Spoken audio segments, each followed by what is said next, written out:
Waalaikumsalam warahmatullahi wabarakatuh. Kami akan Pak wawancara untuk memenuhi tugas praktek sejarah Indonesia. Oke. Perkenalan dulu Pak. Monggo.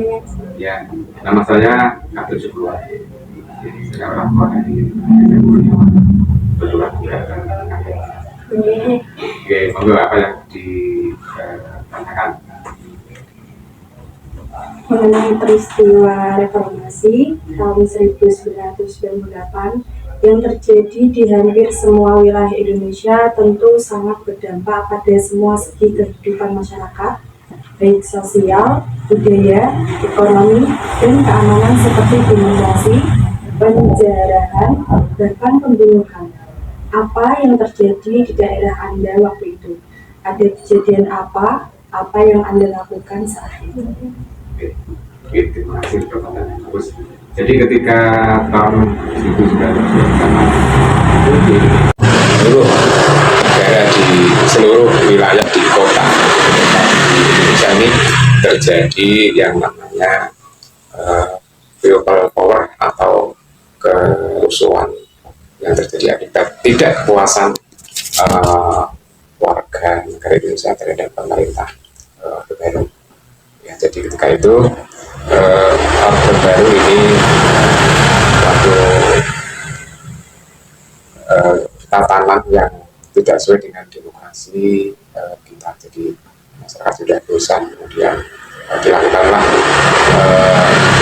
peristiwa demonstrasi di Indonesia. Peristiwa demonstrasi di Indonesia yang terbesar adalah di kota Jakarta, kemudian Medan dan Solo. Ya, jadi memicu untuk menimbulkan kerusuhan di mana-mana. Peristiwa itu diawali demonstran di Jakarta oleh mahasiswa Trisakti, dan kebetulan ada korban jiwa, yaitu 4 mahasiswa Trisakti meninggal. Ya, jadi tanggalnya kalau tidak salah 12 sampai dengan 15 Mei tahun 1999. Ya, jadi masyarakat Indonesia menuntut turunnya Soeharto dan wakil B.J. Habibie ketika itu. Kemudian berakibat turunnya presiden ya dan wakilnya, kemudian ketidakpuasan atau kecurangan pemilu tahun 1997. Nah, itu mengakibatkan adanya peristiwa 98.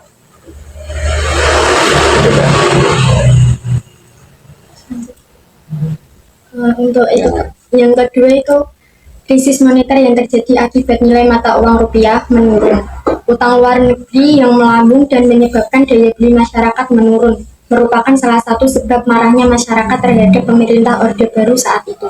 Bagaimana kondisi ekonomi daerah pada saat itu, Pak? Gaji yang diperoleh dengan kebutuhan lebih besar mana saat itu? Bagaimana keadaan ekonomi Jepara secara umum menurut Anda?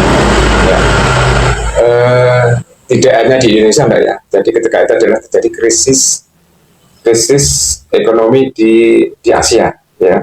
Dan ibaratnya juga Indonesia ini, karena Indonesia termasuk Asia, jadi di Asia. Ya. Nah, dampak dari krisis moneter itu utamanya di Kota Jepara.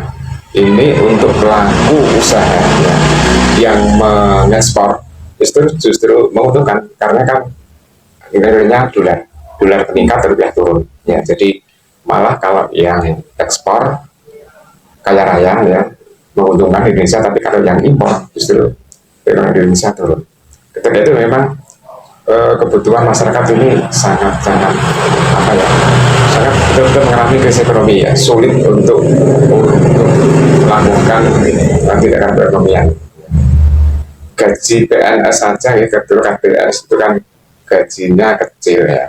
Ya kalau PNS masih lumayan ya, cukup untuk makan minum, tapi untuk kebutuhan pokok lah, tapi untuk yang masyarakat yang masih yang wira swasta ini memang Ya ada yang bisa bertahan, kemudian juga ada yang bangkrut, itu banyak sekali. Kalau yang modelnya besar ya memang bisa bertahan, tapi kalau yang model kecil ya tidak bisa bertahan. Pertanyaan yang ketiga, peristiwa reformasi tahun 1998 dengan begitu banyaknya massa dari mahasiswa ataupun kalangan Presiden Soeharto untuk mundur dengan cara demonstrasi besar-besaran turun ke jalan mengakibatkan mencekamnya situasi negara. Bagaimana baiknya atau bagaimana harusnya TNI atau Polri mengatur begitu banyaknya massa yang begitu besar?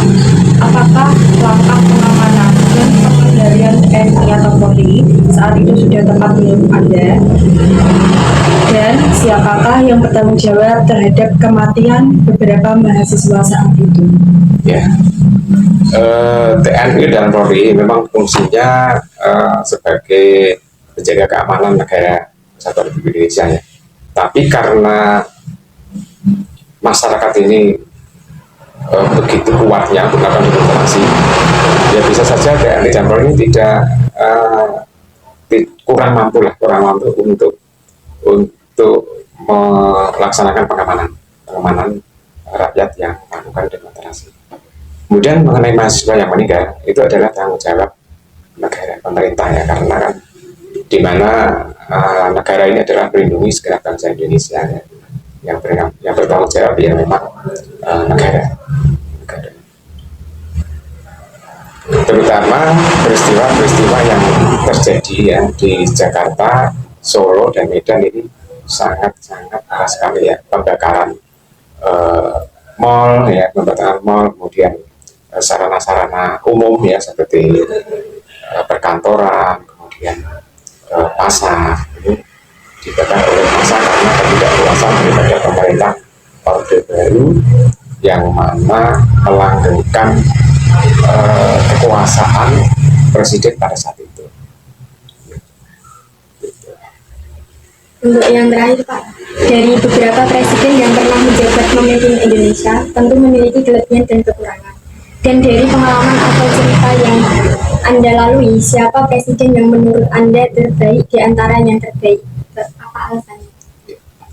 Kalau saya disuruh untuk memberikan pendapat mana sih presiden yang baik dan yang buruk, ini sulit Pak, karena masing-masing presiden ya punya kelebihan dan kekurangan ya, karena presiden juga manusia ya, pasti itu. Kalau presiden Soeharto kekurangannya begini, kelebihannya begini. Kalau presiden penggantinya Megawati, kelebihannya seperti ini, kurang begini. Begitu juga Gus Dur ya, itu juga sama. Jadi masing-masing punya kelebihan dan kekurangan. Jadi saya memang sulit untuk memilih siapa sih yang baik itu ya, sebagai manusia pasti punya kelebihan. Yang penting apa ya, pemerintahan ini berjalan ya sesuai dengan undang-undang. Sampun Pak, dari kami terima kasih. Assalamualaikum warahmatullahi wabarakatuh. Waalaikumsalam warahmatullahi wabarakatuh.